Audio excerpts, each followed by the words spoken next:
Good morning, everybody. Anyone ever remember the first time you walked into this space physically? It's pretty beautiful. Look up for a second. It's not often that you look around in a space and see this. I remember there was somebody, I can't remember exactly who they were, but they walked in, and pardon my French, but they were like, holy shit, this is beautiful. And then they were like, and they're looking at me, and they're going like this, and they're looking at me, and they're like, he didn't hear that, did he? What's going on there?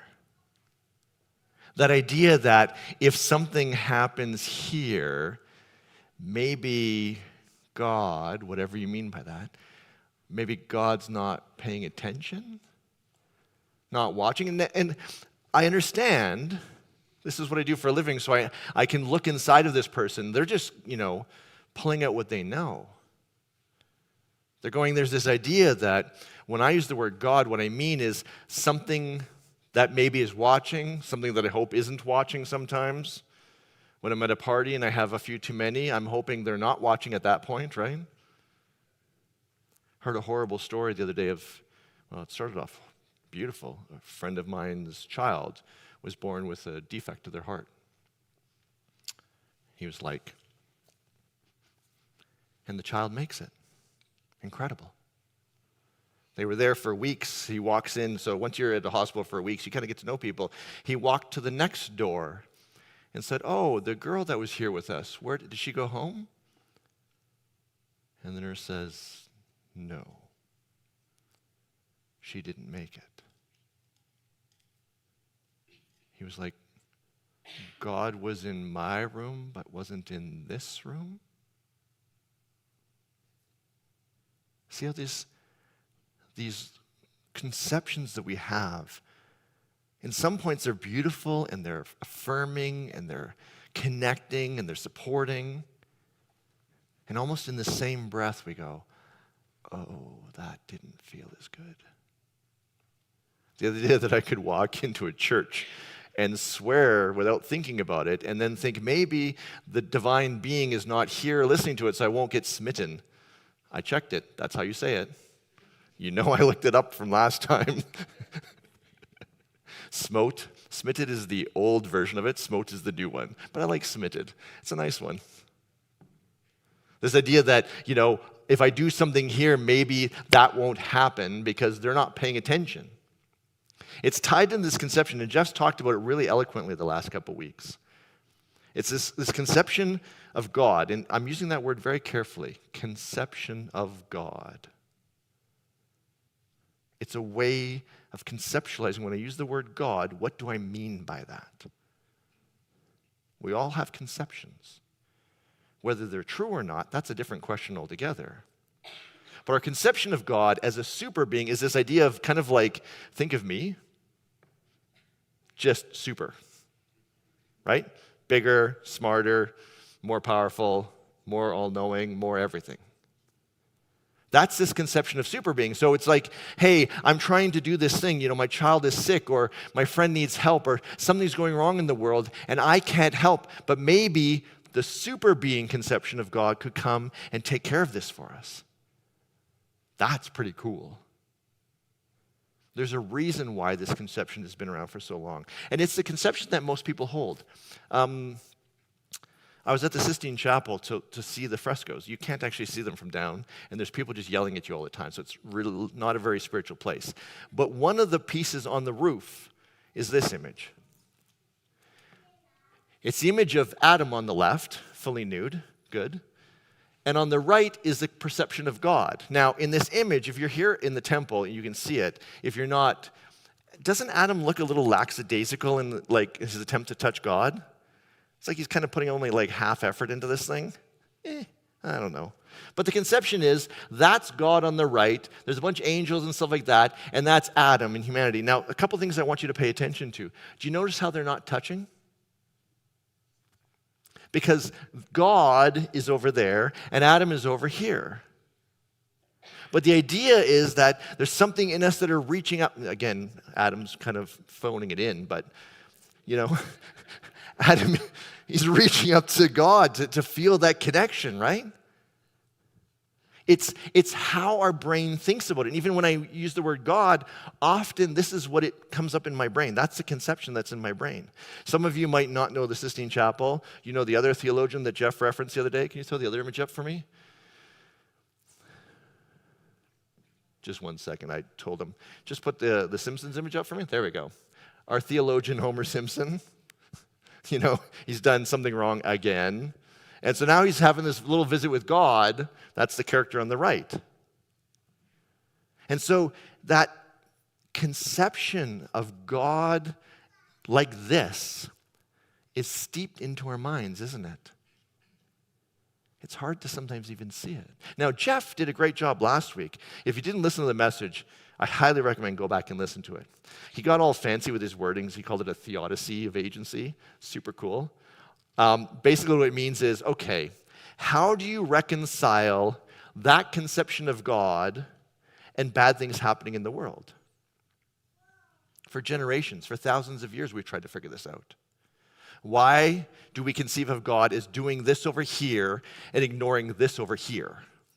My friend's story, in his mind, it's God healed my son, but the next door he ignored. A theodicy is, how do we reconcile that? And Jeff said, okay, we got this idea of, there's this super being God, super big, but they have characteristics. And when we embody those characteristics like love and compassion and care, maybe we're doing part of that. We're being God-like. But it's all tied into a very particular conception that has one more very fundamental problem. I want to do it by telling you a very, very old story from the Bible. A guy named Elijah. He's standing there one day, and a voice comes to him. And again, remember, these are stories, so this is how they talk. A voice comes to him and says, hey, God's going to come and do a flyby. You know that when you're at the show and the plane flies by? God's going to do a flyby. So it kind of be like this. We're all going to drive over to Nose Hill. We're going to sit on top of Nose Hill, and God is going to do a flyby. Who's in? No, seriously. Wouldn't that be cool? But what is assumed in that idea? What is assumed in that story? And this is the audience participation portion. What is assumed in a flyby? I'm sitting here on Nose Hill. We're all sitting there. We're hanging out. You guys have made me tea. I've made you hot chocolate. It's wonderful. We got music playing, some food. I'm Mennonite. We have to have snacks. What is going on in the moment before the flyby? Anticipation. I like it. What else? What was that, Esmond? Nervousness. Yeah. The story actually, when they talk about God, this is a very old conception of God. Before we split out good and evil from God, in our traditions, God is good, evil is not good, not God. They're still in the place where they have these conceptions. They hold it together. Good things come from God. Bad things come from God. And so there's earthquakes, there's fires, there's these massive storms. So yes, nervousness makes complete sense of the story. But what is assumed in this moment? This is what I want us to get to because I want us to think deeply about it because this is the thing that impacts all that we do when we conceive of God this way. What was that? Yes. There we go. Thank you, Judy. In the moment before the flyby, is God here? We're sitting on Nose Hill, right? We're conceiving of God in a certain way. God's going to do a flyby. It's going to be wicked. What is happening in the moment before the flyby? God is not here. This is the piece that causes all kinds of problems. Because I can conceive. Again, remember, we're not talking about reality, we're talking conception. We're conceiving of God as something that's over there and not here. And then something that might come here. And then something that might leave again, and we will be alone. The idea It comes from this conceiving of God as a super being. It's like human beings. So whenever we think of a human being, I'm here, you're there, right? That makes total sense. We never think in terms of me and you occupying the same space. Beinghood means you have a being, you walk around in your being in your life. You're only in one place at one time. And then when we conceive of a super being, we take beinghood and we just make it bigger, but we hold on to the idea of a being that's localized. That can be here, it can be over there and then not here. And suddenly we have these conceptions of things like abandonment, aloneness. This space is not where God is. I want to reach out to God, so I'm going to go where God is, because God lives here. Hopefully not when I'm swearing, though, because then I hope he's not here. Just as a side note, Jeff just dropped the F-bomb a few minutes ago in this space. He's over there. Everyone look at Jeff right there. Totally did it. He totally did that. I'm hoping God was here listening to that, because Jeff is in trouble. He makes fun of me all the time up here, so that was a fair shot. Localization is often intrinsic in our conceptions.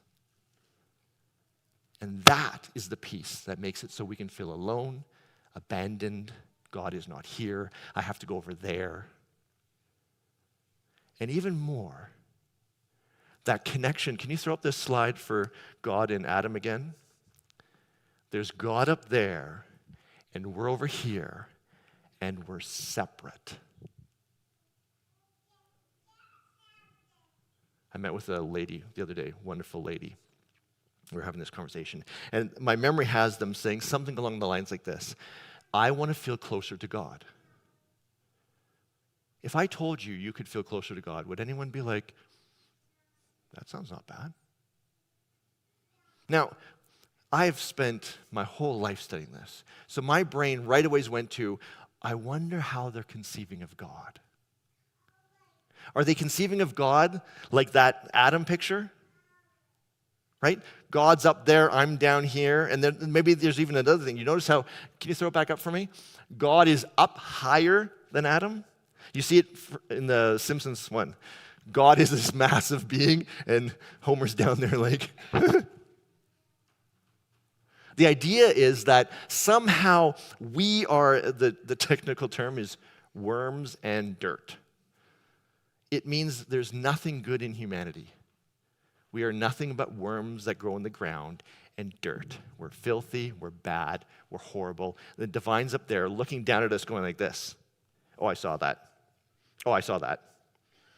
You just dropped the F-bomb, Jeff. I saw that. Can you see that feeling? What was it, Esmond's line? I'd be nervous. God's going to do a flyby. I hope I'm up to date on all the things I wasn't supposed to do. Sorry. Now, I think, now I'm projecting, I think what the person was doing was they're going, I am connected, this conception of God is up here, I'm down here, and I want to feel closer, but there's this sense of judgment and like, I'm not good and they're so separate and there's nothing divine here, nothing there. And in a moment of like pure non-dimensional memory fantasticness in my brain, I remembered the work of a guy named Paul Tillich. I wish this was my work. It's not. He's way smarter than I am. He died probably, I think it was 1965. Now, I could spend 3 hours trying to explain Tillich that I don't fully understand, and I don't know how to do it justice, but I want to take one piece of his work and use it to help us go back to her story, then take us back to the flyby, and then take us back to our very conceptions of God. Paul Tillich, along with other mystics, do you have that line? One of the mystics said it this way: God, save me from God. That's kind of a weird sentence, isn't it? But you could maybe break it down and look at it. God, save me from my conception of God. What they're doing is they're going, wait a second, there's something missing in how we conceive when we use that word God. Tillich explored it through this whole other stuff, but basically what he said is this: the problem isn't in God, the problem is in the humanity portion that you're applying to your conceptions of God. Let me break that down. In your mind, God is in a space. That's how you conceive of God. God is over there. God is not here. God is going to do a flyby. It's going to come there, and then it's going to be here, and then it's going to go there. What if, Tillich says, what if we let ourselves be freed from the conception of God that has being in it, that is localized? God, the divine, the more than, becomes part of every single thing. About 900 years, a bunch of years after Elijah's story, nation of Israel, our spiritual forefathers, get just their asses handed to them. The Babylonians come in, kick them, destroy them, take a whole bunch of their intellectual elites, their best of their best, move them out of place. Diaspora. Remember the other day when I asked him the word diaspora? This is the first diaspora. He takes them out there, and they basically have to live in a new country with a new culture and everything. It was the worst thing that could possibly happen. They're devastated. Their entire civilization, their culture is devastated. If God is a being that's super, how in the world could that God let this happen?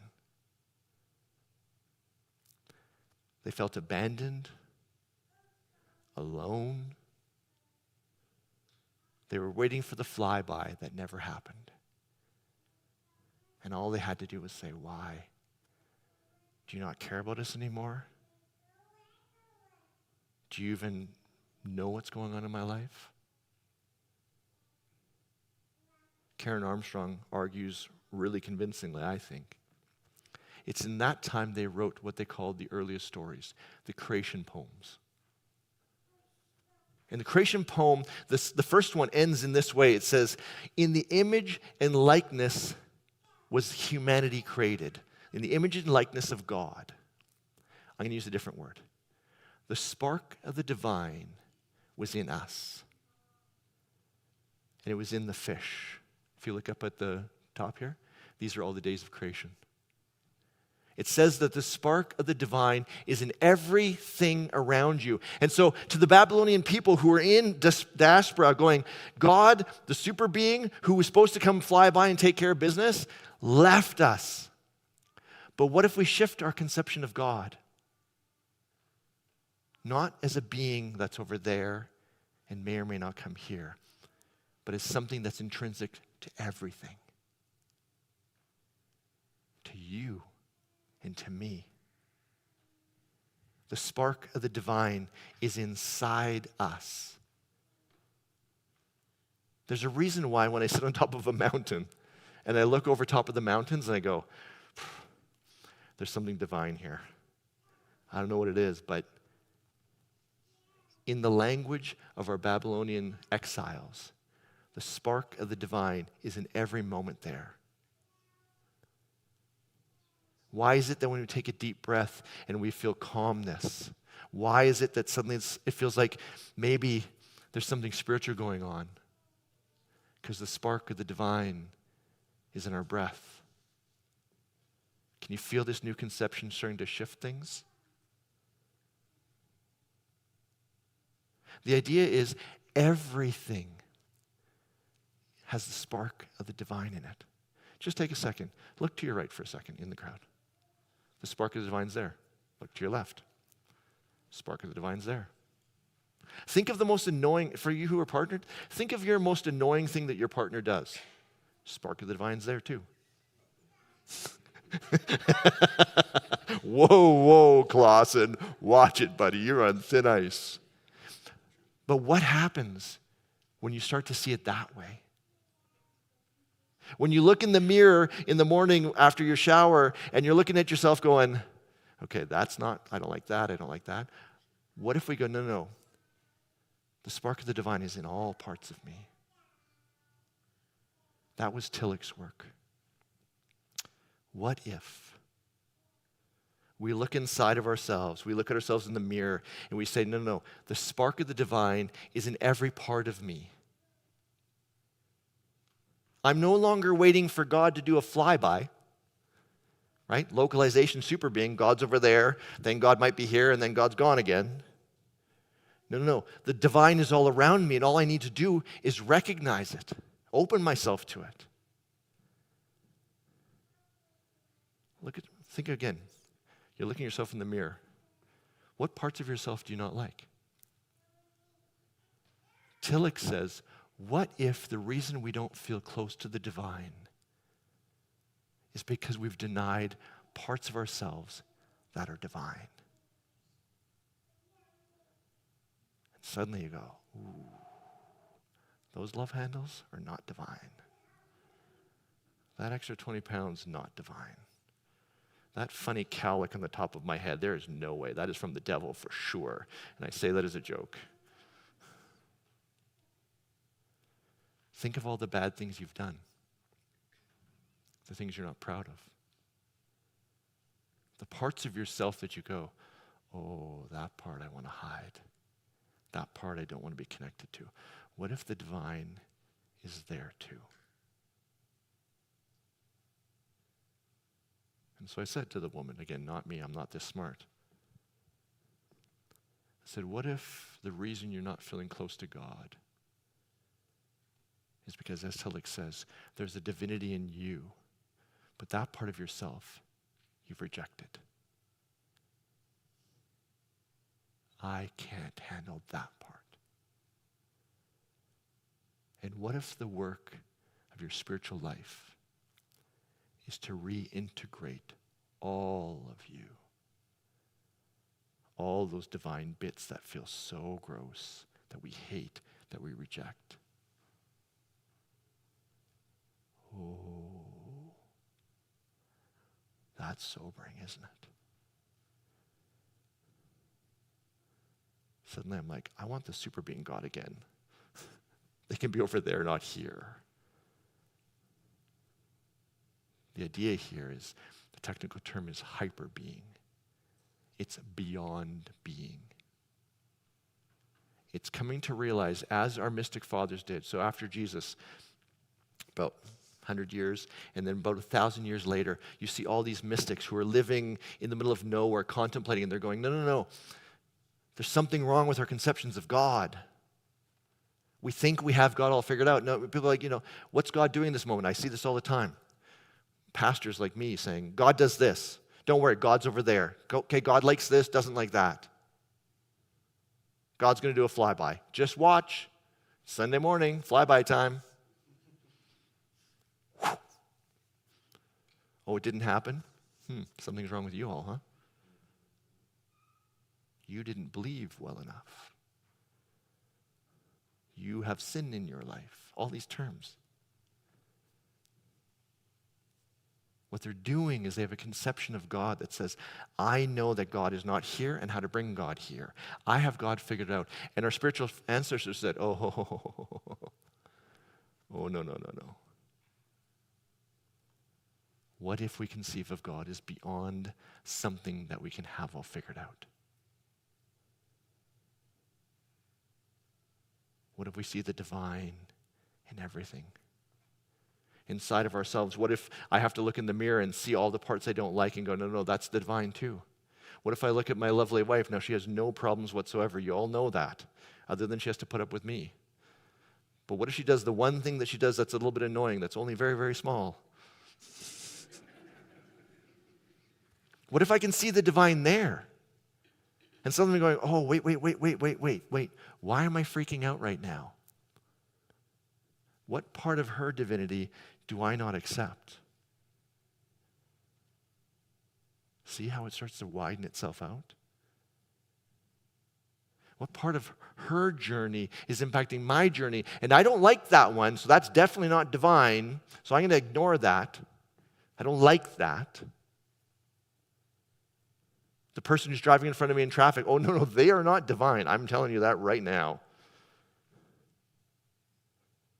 Do you see how this idea of when you disconnect yourself from a conception of God as a super being, a being that's there or not there, and you suddenly see the divine in everything, how it changes everything. It's super annoying sometimes, too. The thing I want to reject so badly, when I look at it as the divine, I'm going, yeah,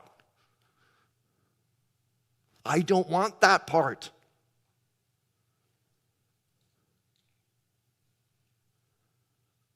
The self-acceptance. The connection. Can you throw up that slide, the I, the, way, they, we? You guys, we've talked about this stuff all the time, right? You understand now that when we look at I, there's a divine concept of looking in ourselves and saying, wait a second, no, I am okay. There's a divinity inside of me. I am created with a spark of the divine in me. One of the authors, John, says it this way. He says, when we love somebody around us, when we love somebody around us, that's the divine. When we don't love ourselves. Now, look when we look at the them, right? When we look at them through the lens of the divine, we realize, oh, no, I can't keep you separate from me. The spark of the divine's in me and in you too. Now we have to be in this we. Ugh. I like it better when I can villainize you. You're doing it wrong. I don't like what you're doing. You're annoying me. I am separate from you. What happens when we see it all through the lens of the divine? We get to this we. And I'm going to go like this, because this means I'm starting to lose words. That's why if you look at the right, it says physical realm, transcendent beyond physical we. You look at somebody else's pain and you see the divinity in that and you go, no, that's not their pain and I'm separate from it. You go, no, it's our pain. You look at the pain in the world and you go, no, I am not separate from it. It is my pain too, because the divine is in all of that.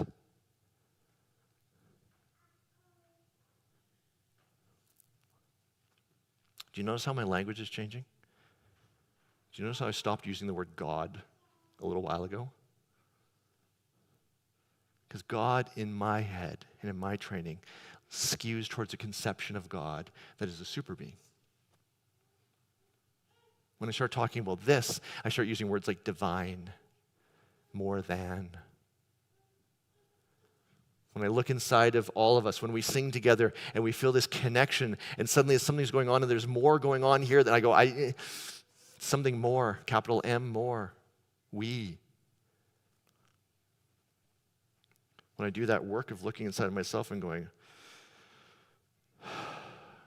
okay, what part of myself don't I love?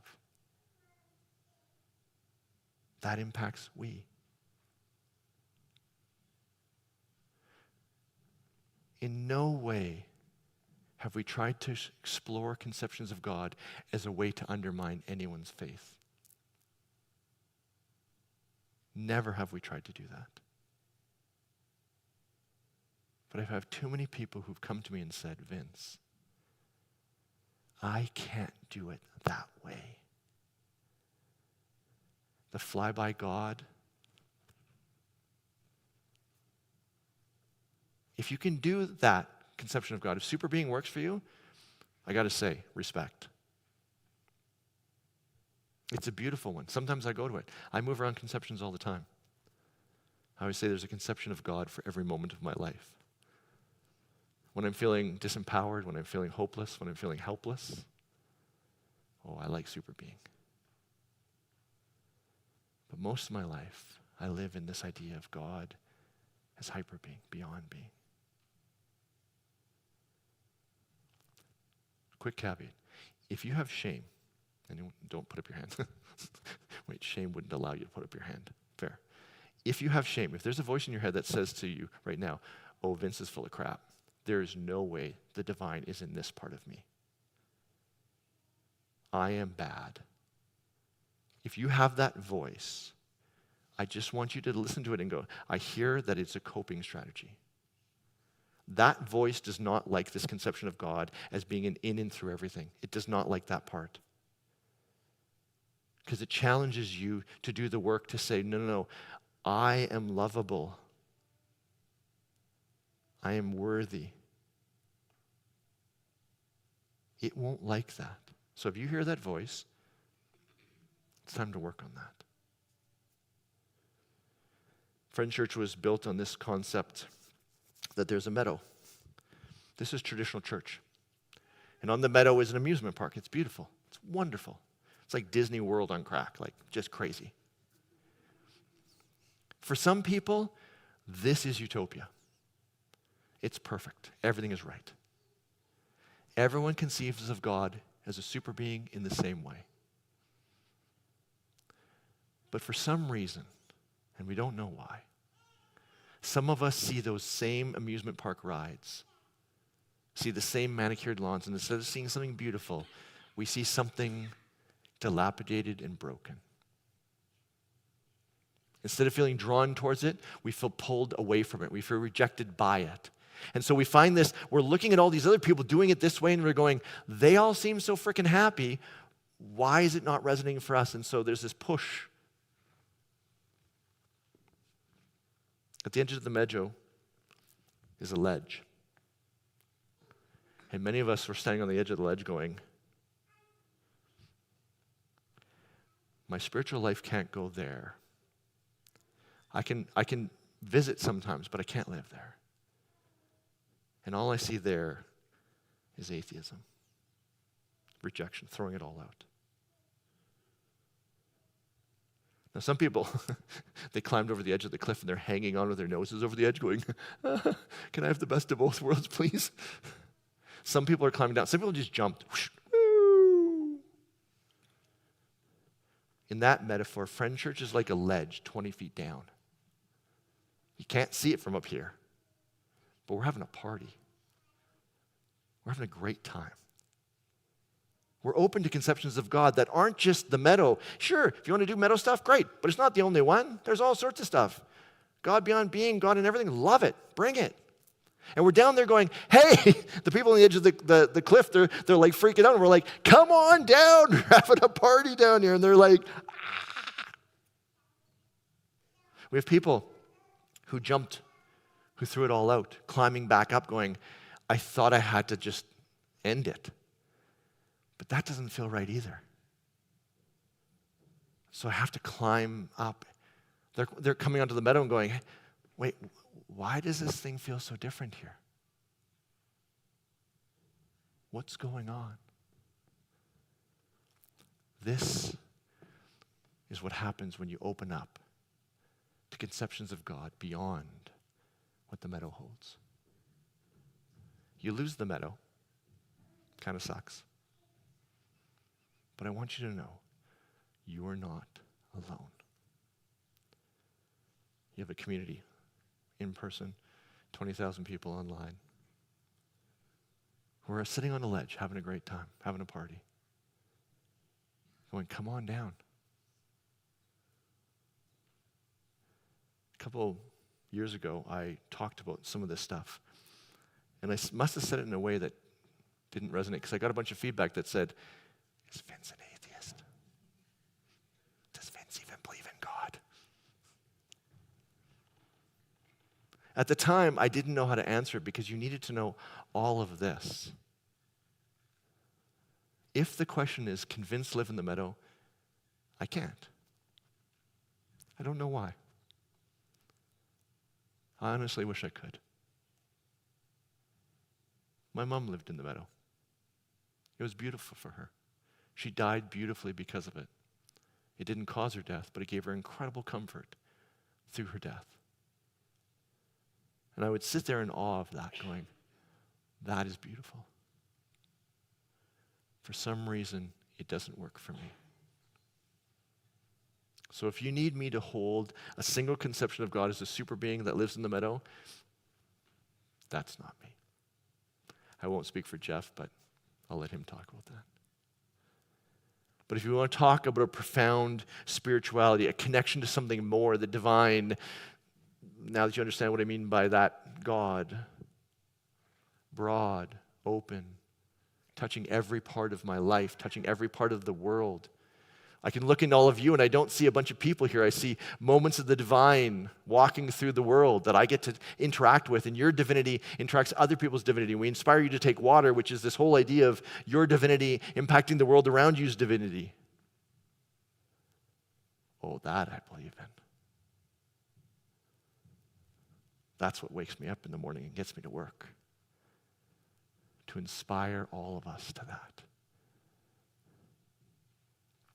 I don't know your journey. Chances are you have a conception of God like Homer Simpson, like Michelangelo.